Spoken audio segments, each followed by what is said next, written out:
Donc bonjour à tous, je suis Marie-Laure Bourgeon, je suis consultante indépendante en viticulture de précision et en pulvérisation viticole.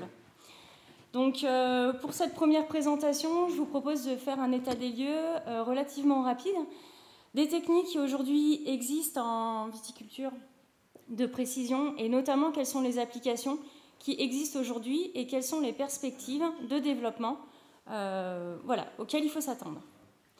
Donc, dans un premier temps, je vous parlerai d'un contexte qui a évolué, tant d'un point de vue dans notre quotidien personnel que professionnel, pour vous présenter qu'est-ce que c'est que la viticulture de précision, donc reparler des fondements de celle-ci et quels sont ses objectifs, quelles méthodes et quels outils elle nécessite pour mettre en place des actions de modulation de pratiques. Aujourd'hui, quelles sont ces pratiques à moduler qui fonctionne. Puis, avant de conclure, je vous présenterai donc les perspectives de développement, qu'est-ce qui aujourd'hui nous semble prometteur pour l'avenir, avant de conclure et vous présenter très rapidement les services de ma société. Donc, un contexte qui évolue, c'est-à-dire que depuis une vingtaine d'années, on a des objets qui sont connectés. Ça a commencé par les PC, puis nos téléphones portables sont devenus des smartphones qui se connectent par un réseau Wi-Fi, etc. Puis des tablettes sont apparues et depuis plus récemment, différents objets comme les stations météo, voire des capteurs qui sont aussi dans les vignes, qui sont également connectés à Internet, donc par exemple des capteurs de flux de sève, etc., qui permettent d'envoyer en continu des données sur des serveurs à partir donc, de connexions diverses. Le smartphone, pour revenir à lui, ou les autres objets connectés sont presque quotidiennement et presque toujours à côté de nous. Ça nous permet d'avoir accès en temps réel à de l'information, pouvoir se documenter, vérifier, etc., venir chercher. Ce sont aussi des supports pour échanger de l'information, en recevoir. Et il ne faut pas oublier aussi que ces capteurs-là, donc ces outils de demain, sont également des supports de sauvegarde. Quand on prend une photo, elle vient sauvegarder sur notre téléphone qu'on peut venir échanger et qui peut aussi venir alimenter une documentation certaine. Donc c'est aussi un support de traçabilité. Et donc la traçabilité, pour moi, c'est un des commencements dans les fondements de la viticulture de précision. Pourquoi ? Parce qu'il s'agit aussi de comprendre qu'est-ce qu'on a fait dans le passé pour mieux réfléchir de quels sont mes problèmes aujourd'hui et vers quoi est-ce que je dois me diriger. Donc déjà, la viticulture, qu'est-ce que c'est de précision ? Elle vise à adapter des pratiques en fonction de caractéristiques des plantes. Des caractéristiques qui doivent donc être observées, définies, qui vont servir à augmenter les performances techniques, économiques et environnementales. C'est-à-dire, on va chercher à pérenniser les exploitations et les rendre de plus en plus performantes. Donc pour cela, en fait, la viticulture de précision, ça utilise, va utiliser la variabilité intraparcellaire. Adapter les pratiques, ça va revenir à moduler une action en fonction des différentes zones de comportement qu'on peut avoir à l'intérieur même d'une parcelle ou même entre deux parcelles. Donc là, on va parler plutôt de variabilité interparcellaire. Donc, ce qui est important quand même de prendre en compte, c'est que cette variabilité intraparcellaire, elle a une certaine stabilité temporelle. Donc dans le temps, même si elle est marquée par un effet millésime, on va quand même observer des différences entre les différentes années, mais dont les motifs, la structure spatiale vont être relativement concordants et stables au fil des années. Et donc, en observant et en caractérisant cette variabilité intraparcellaire, on va essayer de définir des conseils et des conseils qui vont permettre d'adapter les pratiques en fonction des différences qui sont observées. Quels sont les outils qui sont disponibles aujourd'hui ? Déjà, comment ça marche ? Donc, la viticulture de précision, pour aller donc, d'une variabilité intraparcellaire ou interparcellaire qu'on constate visuellement pour aller jusqu'à la modulation des pratiques, elle nécessite différentes étapes. La première, qui est tout en haut, où il y a marqué télédétection, capteur embarqué, elle correspond à la phase d'observation. Effectivement, pour caractériser un état, il va falloir d'abord l'observer. Et pour ça, il existe aujourd'hui différents outils.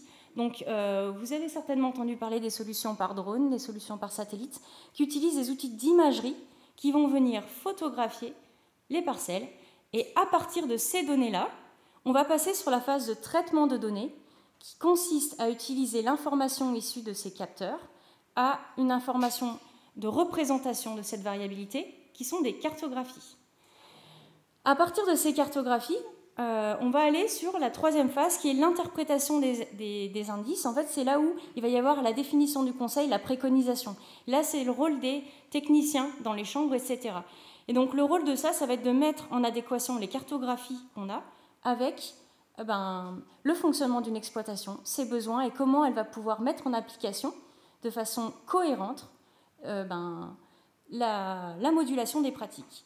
Et dans la dernière phase, qui n'est pas des moindres, qui est associée à l'adaptation, à l'optimisation des pratiques, c'est là où le rôle de l'exploitant, du viticulteur, de l'agriculteur, va être essentiel et va devoir mettre en application, donc dans son contexte, la modulation et la variation des pratiques.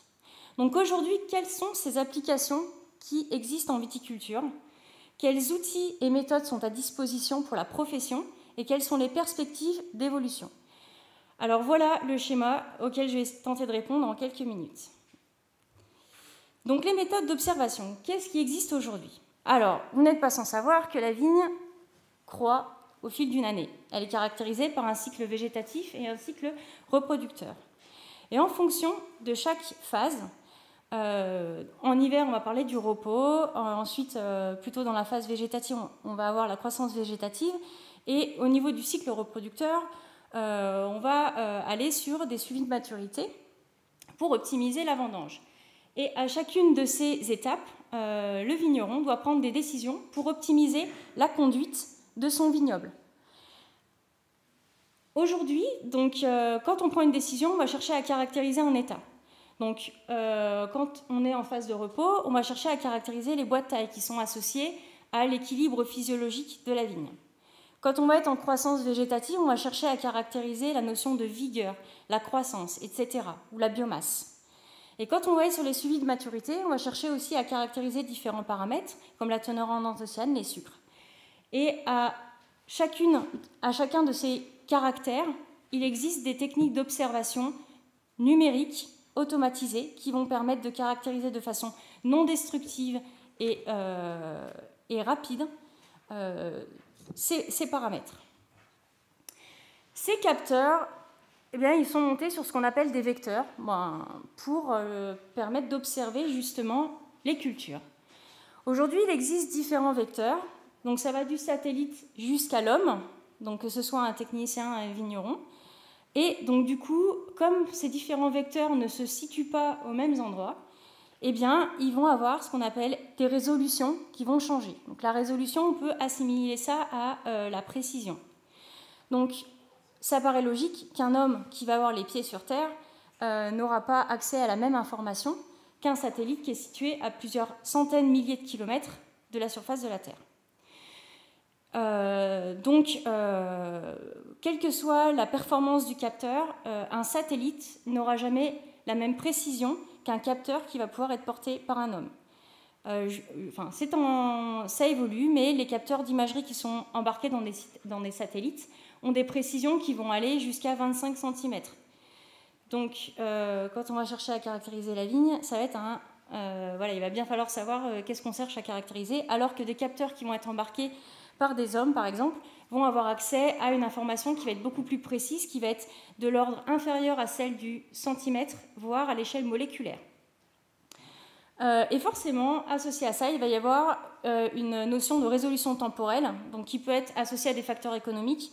Par exemple, on ne va pas faire décoller un avion tous les jours pour observer un état, alors qu'on peut très bien envisager de se rendre tous les jours, soit en tant que vigneron, dans ces vignes.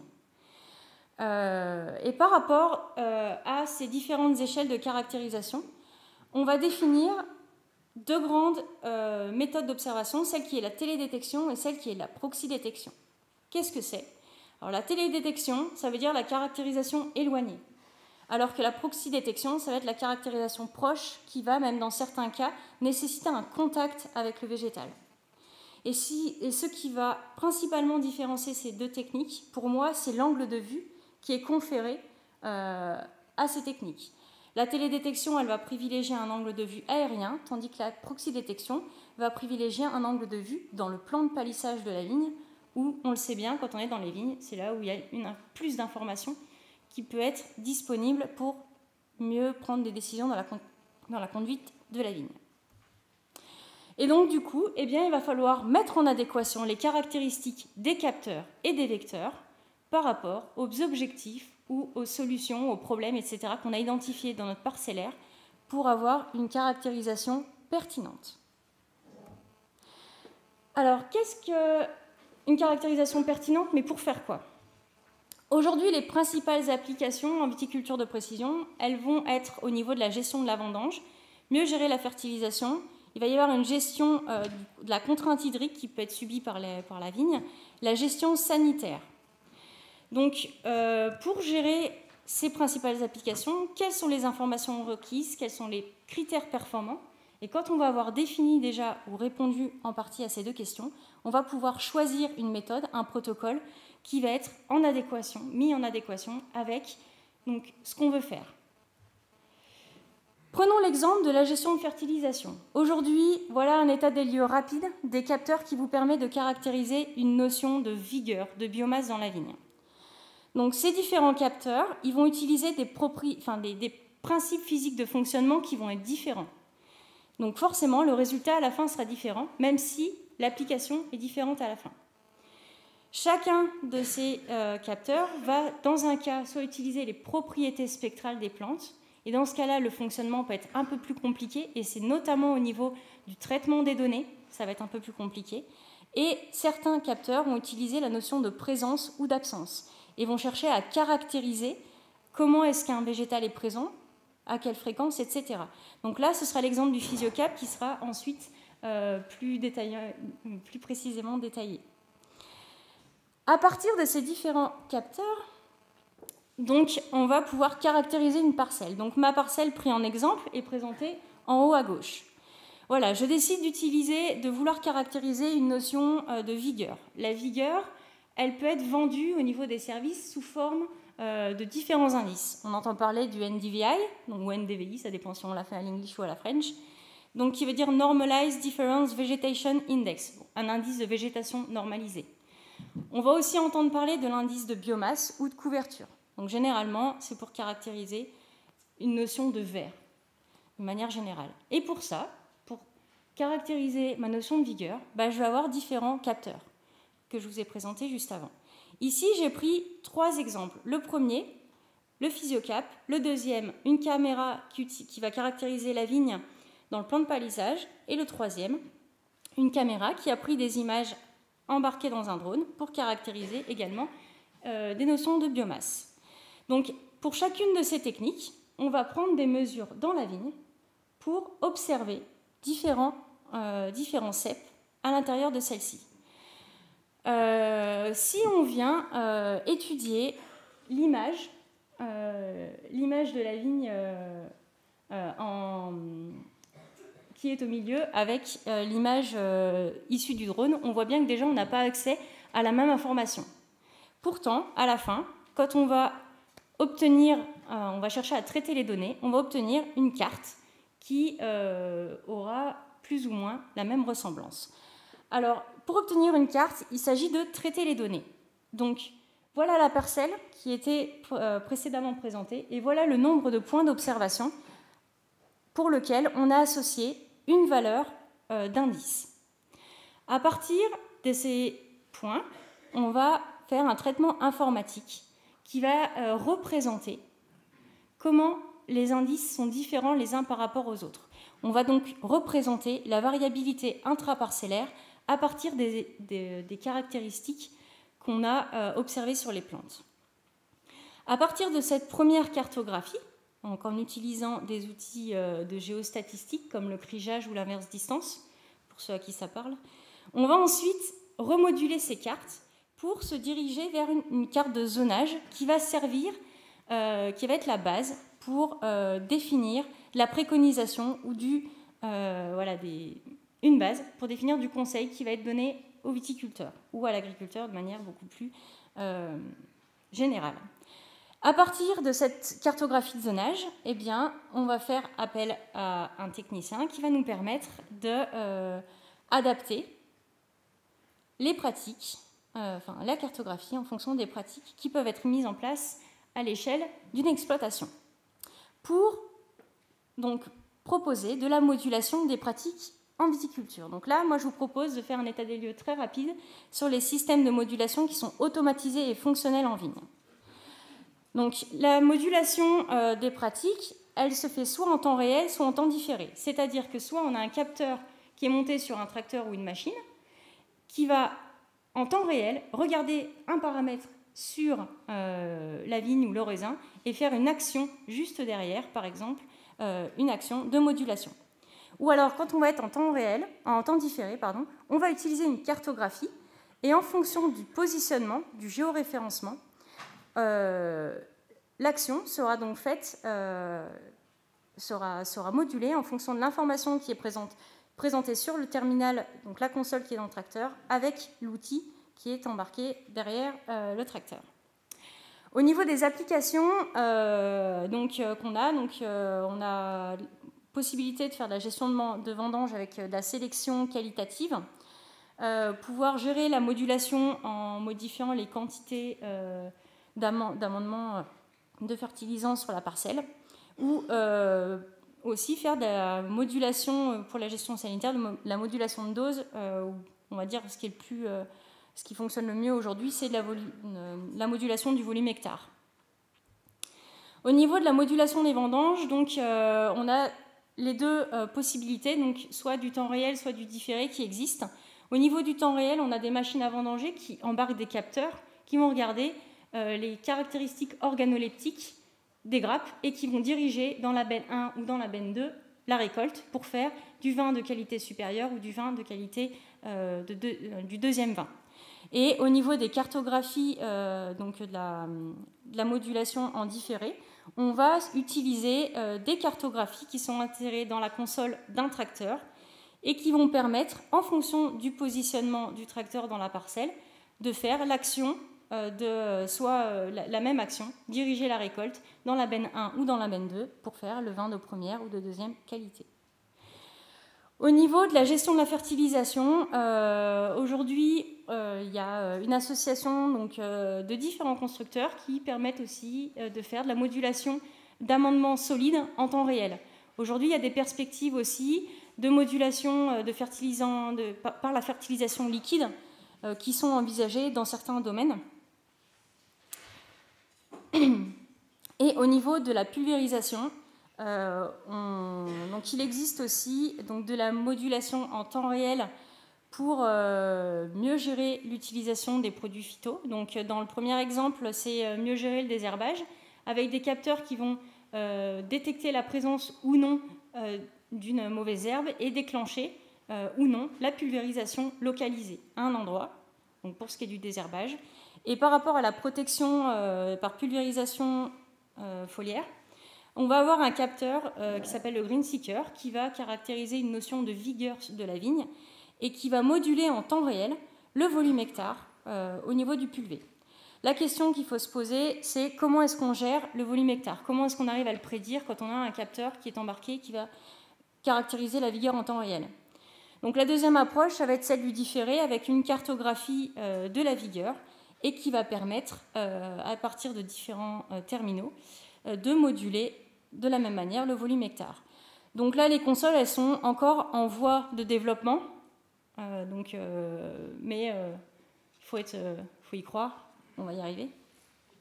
Et j'aurais pu aussi présenter une dernière action de modulation qui est celle de la taille. Donc il y a un constructeur Pélinck qui propose aussi de la taille race de précision, donc ça c'est plutôt dans les vignobles du sud, puisque nous, dans les vignobles septentrionaux, la taille est plutôt manuelle. Donc qui permet, avec un capteur embarqué, de caractériser où est-ce que la scie doit se positionner pour couper, donc tailler de façon automatique la vigne. Les perspectives de développement. Donc la première, c'est la robotique, donc qui permet soit d'entretenir les sols, etc., ou voilà, des perspectives de modulation de la taille. Pour moi, le rôle du développement de la robotique, c'est de mieux assister et apporter plus de confort à l'homme. Et le plus gros challenge que j'y vois, c'est de pouvoir robotiser la pulvérisation pour peut-être mieux sécuriser l'opérateur, voilà, le viticulteur, etc., ou également la population, et avoir, donc voilà, mais là, ça demande une construction, enfin voilà, une collaboration de constructeurs différentes. Et la deuxième, de perspective de développement, bah, c'est ce qu'on entend parler, donc quand on parle de viticulture numérique, moi je fais vite le rapprochement avec le big data, c'est-à-dire que tous ces capteurs, ils donnent des informations qui sont différentes. Et encore, là j'ai juste été sur la description de la vigueur de la vigne, mais j'ai rapidement parlé des stations météo, etc. Et il y en existe de nombreux, sans parler des relevés que font les techniciens, donc les relevés de sol, etc., les relevés de maladies. Et quand on compile toutes ces données, bah pour moi, il va falloir qu'on essaie de comprendre, de modéliser certains comportements de la vigne pour mieux anticiper des phénomènes et mieux gérer, voilà, mieux gérer la conduite de la vigne. Donc on va plutôt se diriger sur de la prédiction de phénomènes. Alors pour conclure, donc déjà la viticulture de précision, il faut revenir aux bases. Elle a de sens déjà que lorsqu'on maîtrise ces pratiques. C'est-à-dire que pour prendre l'exemple de la pulvérisation, dans la mise en place de cette pratique, il y a déjà 30% d'erreurs qui peuvent être mises en cause. Alors si derrière on vend un service qui dit qu'on peut, en modulant les pratiques, apporter 30% de gains, ça ne va pas forcément être concordant au niveau voilà, de la mise en place et du concept en général. Ensuite, il y a une évolution technique et technologique certaine du matériel. Donc quand on parle de révolution numérique, c'est sûr, elle est en marche, mais elle a commencé il y a déjà plusieurs dizaines d'années. Et donc, c'est-à-dire qu'aujourd'hui, le vrai défi, c'est d'augmenter la pertinence de ce qu'elle peut apporter dans la profession, sans pour autant déconnecter l'homme et trop changer, je pense, le métier du viticulteur et du vigneron. Donc c'est sûr, ces techniques, pour moi, elles vont plutôt être associées aux viticulteurs parce qu'elles proposent des descriptions qui sont précises, de plus en plus variées, elles sont non destructives et surtout elles sont objectives. Donc quand voilà, ça va permettre de dire moi j'ai beaucoup de vigueur, mais vous allez pouvoir la mesurer et être beaucoup plus objectif à dire si vous avez plus de vigueur que votre voisin. Et c'est sûr qu'on se dirige vers une ère d'automatisation de la modulation des pratiques, même si à l'heure actuelle, il reste encore pas mal de travail pour fiabiliser la donnée.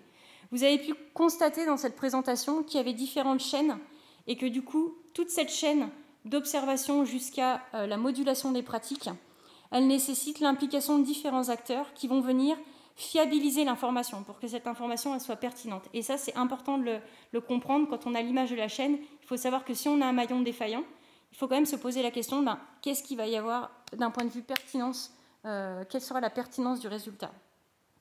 Et en imaginant, quand on arrivera à tout ça, eh bien, il faudra quand même rester un petit peu vigilant par rapport à la fiabilité de ces systèmes.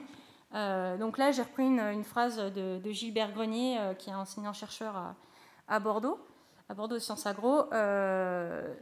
C'est-à-dire que tous les systèmes informatiques ou automatisés, ça reste des ordinateurs, grosso modo.